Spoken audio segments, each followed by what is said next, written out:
Herzlich willkommen zu diesem Videotutorial. Heute zeigen wir euch, wie ihr den Vertical Line Finder an einem Liebherr-Schnelleinsatzkran aktiviert und nutzt.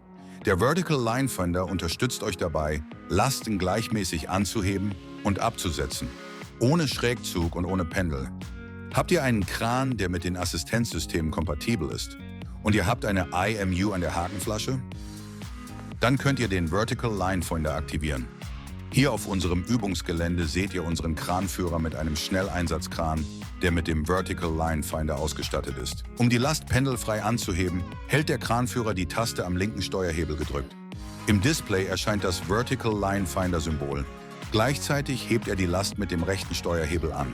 Die IMU an der Hakenflasche erkennt, ob ein Schrägzug vorliegt. Der Kran reagiert und bewegt die Laufkatze und das Drehwerk automatisch, bis der Lasthaken exakt über dem Schwerpunkt der Last steht. Der Kran korrigiert selbstständig. Ihr müsst nicht nachfahren. Solange ihr die Taste gedrückt haltet, bleibt der Assistent aktiv. Das erkennt ihr am Symbol im Display der Funkfernsteuerung. Das Ergebnis? Die Last wird senkrecht nach oben gezogen. Kein Schrägzug, kein gefährliches Pendeln.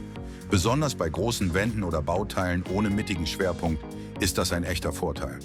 Und wenn die Last in der Luft ist, einfach die Taste loslassen. Das Symbol verschwindet und der Assistent ist deaktiviert.